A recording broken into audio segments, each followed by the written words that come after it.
The largest subpanel that can be fed from a 200 amp panel is a 100 amp subpanel.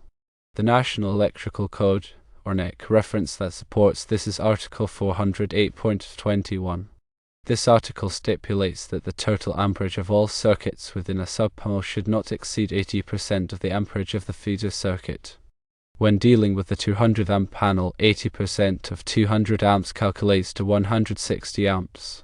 Despite this calculation, the maximum allowable amperage for a subpanel is capped at 100 amps. Therefore, the largest permissible subpanel to connect to a 200 amp panel is a 100 amp subpanel. The procedure to install a 100 amp subpanel involves a series of steps that must be followed meticulously to ensure safety and code compliance. Firstly, and most importantly, de-energize the 200 amp panel by switching off the main breaker. This is crucial to prevent electrical shock during the installation process. Secondly, remove the cover of the 200 amp panel to expose the internal wiring and circuit breakers. Thirdly, identify the appropriate circuit breaker within the 200 amp panel that will feed the new subpanel. This breaker should be rated for the amperage of the subpanel, in this case 100 amps. Fourthly, switch off the identified circuit breaker to ensure no current is flowing through the circuit during the wiring process. Fifthly, carefully disconnect the existing wires from the circuit breaker in the 200 amp panel. These wires may include the hot wires, neutral wire, and ground wire. Sixthly, connect the corresponding wires from the 100 amp subpanel to the designated circuit breaker in the 200 amp panel. Ensure that the connections are secure and that the wires are properly sized for the amperage. Seventhly, tighten all screws and terminals in the circuit breaker to ensure a solid and reliable connection. Loose connections can lead to overheating and potential fire hazards. Eighthly, carefully replace the cover on the 200 amp panel, making sure that all wires are properly routed and that the cover is securely fastened. Ninthly, restore power to the 200 amp panel by switching on the main breaker. Tenthly, turn on the circuit breaker that feeds the 100 amp subpanel. 11thly, thoroughly test the 100 amp subpanel to verify that it is functioning correctly and that all circuits are properly powered. Use a voltmeter or other testing equipment to confirm voltage and amperage levels. Additional considerations include the selection of appropriate wiring for the subpanel feeder. The wire size must be adequate to handle the 100 amp load without overheating. Consult the NEC Table 310.13b16 for ampacity ratings of conductors. Copper conductors are generally recommended for their superior conductivity and heat dissipation properties. Also, consider the distance between the 200 amp panel and the 100 amp subpanel. Longer distances require larger wire sizes to compensate for voltage drop. Voltage drop can cause appliances and equipment to malfunction and can also lead to energy inefficiency. Grounding is another critical aspect of subpanel installation. The subpanel must be properly grounded to protect against electrical shock. Connect the ground wire from the subpanel to the grounding busbar in the 200 amp panel. The grounding busbar is typically a copper bar that is bonded to the metal enclosure of the panel. Surge protection is also recommended for subpanels, especially those that serve sensitive electronic equipment. Surge protectors can help to protect against voltage spikes and surges that can damage or destroy electronic component. Consider installing a surge protector at the subpanel to provide an additional layer of protection. Labeling is an often overlooked but important aspect of subpanel installation. Clearly label all circuit breakers in the subpanel to indicate the circuits they serve. This will make it easier to identify and troubleshoot circuits in the future. Use the circuit directory to create a comprehensive list of all circuits and their corresponding labels. Inspections are typically required for subpanel installations. Contact your local building department to schedule an inspection after the installation is complete. The inspector will verify that the installation meets all applicable codes and regulations. Permits are also typically required for subpanel installations. Obtain the necessary permits before starting the installation to avoid potential fines or penalties. The NEC is updated every 3 years, so it is important to stay current with the latest code requirements. Consult the latest edition of the NEC for the most up-to-date information on subpanel installation. Online resources and training courses are available to help electricians and homeowners stay informed about the latest code changes. Safety precautions should always be followed when working with electricity. Wear appropriate personal protective equipment, such as safety glasses and insulated gloves. Never work on electrical equipment while it is energized. Always de-energize the circuit before starting any work. If you are not comfortable working with electricity, hire a qualified electrician to perform the installation. Working with electricity can be dangerous, and it is important to take all necessary precautions to protect yourself from electrical shock. Understanding the NEC requirements for subpanel installation is essential for ensuring safety and code compliance.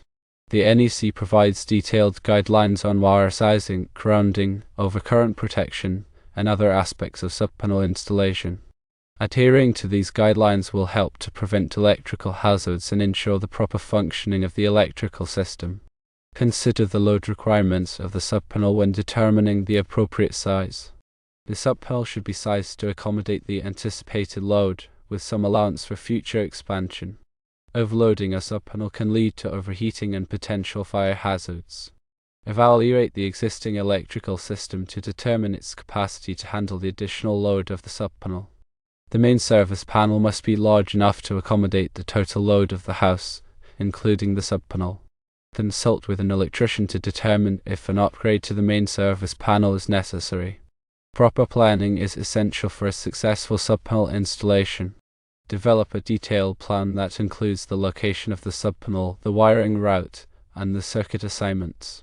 This will help to ensure that the installation is completed efficiently and effectively. Consider the aesthetics of the subpanel installation. Choose a location that is discreet and does not detract from the appearance of the room.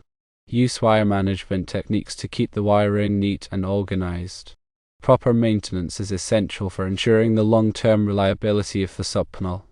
Periodically inspect the subpanel for loose connections, corrosion, and other signs of damage. Tighten any loose connections and replace any damaged components. Keep the subpanel clean and free of dust and debris. This will help to prevent overheating and extend the life of the components. Troubleshooting electrical problems in a subpanel can be challenging.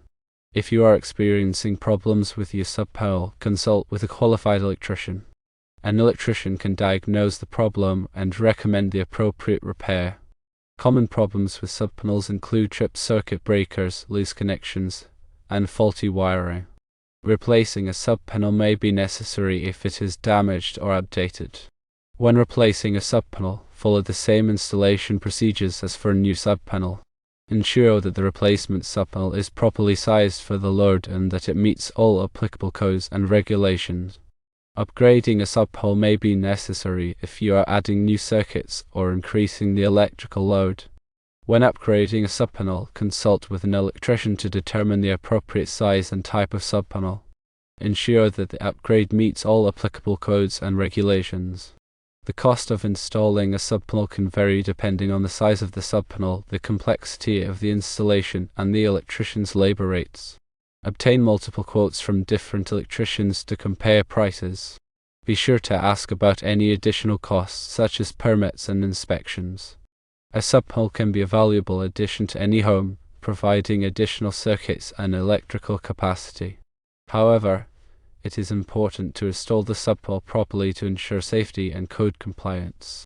By following the steps outlined above and consulting with a qualified electrician, you can ensure successful subpanel installation. Remember that electrical work can be dangerous. If you are not comfortable working with electricity, hire a qualified electrician to perform the installation. Safety should always be your top priority. Before beginning any electrical work, always turn off the power at the main breaker. Double check that the power is off by using a voltage tester. Wear appropriate personal protective equipment, such as safety glasses and insulated gloves. Never work on electrical equipment while it is wet or damp. Avoid working alone when performing electrical work.